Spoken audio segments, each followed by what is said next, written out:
Good evening, Hazaku Baruch. We're going to mention now a special important halacha for the eve of Passover. The eve of Passover, one has a lot of different things they have to look into.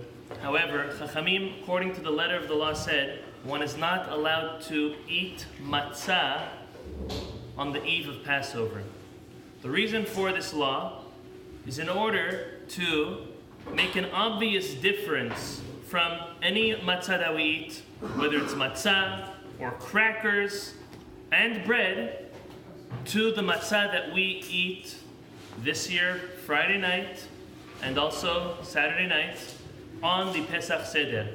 The matzah that we specifically have an obligation to eat by the Seder, Chachamim said, do not eat the day of. Now, according to the letter of the law, any time from the morning is when we're not allowed to have the matzah. That means, per se, if someone would like, they could have Thursday night this year matzah, if they would want, instead of bread. Let's say their house is already kosher for Passover. Normally, people won't eat it the whole 24 hours before. There is also a tradition, a minhag, which is nicely accepted, from Rosh Chodesh not to eat any matzah. Again, so that there is a real hitlahavut, as we say in Hebrew, a looking forward to and an enthusiasm towards having the matzah for the Pesach Seder. Now, since the whole point is to make a difference between other matzah or eating that matzah with no specific reason and the matzah for that opportunity and for that obligation, that mitzvah, therefore eating matzah that is either cooked, let's say you put it in soup and cook it, or matzah that is fried, or even matzah that is not the matzah you could eat for the Pesach Seder, i.e. matzah ashira, egg matzah as we like to call it, or any matzah that has any additions of sugar or wine or grape juice or apple juice or any other thing. All of that matzah can be eaten on the eve of Passover, no problem, because that's not called matzah to fulfill the mitzvah with, which is very important to note. So that's halacha number one. Halacha number one is eating matzah on the eve of Pesach is completely not allowed, as long as it's matzah that you are allowed to eat for your obligation for that evening. Second halacha is eating in general on the eve of Pesach. We know that even on Shabbat, the eve of Shabbat, the regular Friday, we're not supposed to eat so much. We're supposed to come hungry, with an appetite to the meal. Let's speak specifically to Erev Pesach. Erev Pesach, the 10th hour of the day, one is supposed to refrain from eating anything which is sustaining, meaning any grains. In this case, the only grains would be allowed to have would be any matzah or let's say even matzah shira, egg matzah. All of that from the 10th hour of the day and on, which in our terms means 3 halachic hours before nightfall.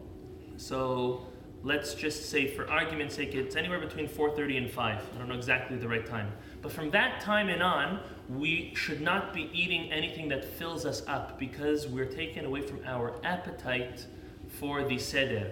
We need to come with a big appetite. We need to come with appetite for 4 glasses of wine, for a lot of matzah, as those of us who've learned the minimum amounts of grams that we need for each matzah portion that we need.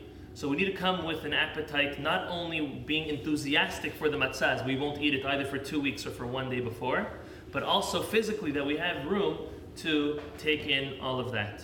So that's the halacha with regards to eating on the eve of Passover. Similarly, one's not supposed to drink any wine on the eve of Passover, because again, so that you are enthusiastic for the 4 cups that you have to have that evening. I will say that the next day we fall into quite a dilemma, and this is what we do at the end of the day.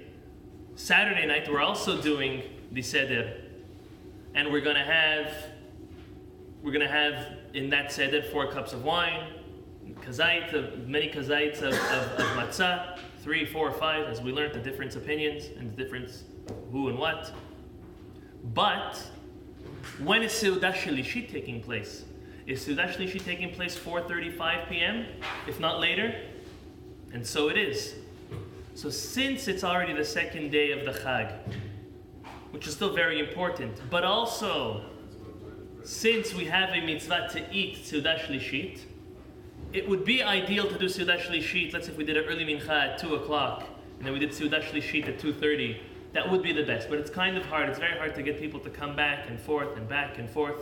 So therefore, we have only one kazait of matzah. That means we'll do Netilat Yadayim without a beracha, and we'll do a regular Seudat Shlishit at a regular time, and still hope for the best that we have an appetite for that second seder, the matzah and the gefen Be'ezrat Hashem. So those are the laws when it comes to the enthusiasm for the upcoming of the seder. Tomorrow morning, Shacharit is going to be at 6:45 korbanot, 7 a.m. Hodu. This evening we have with us Rabbi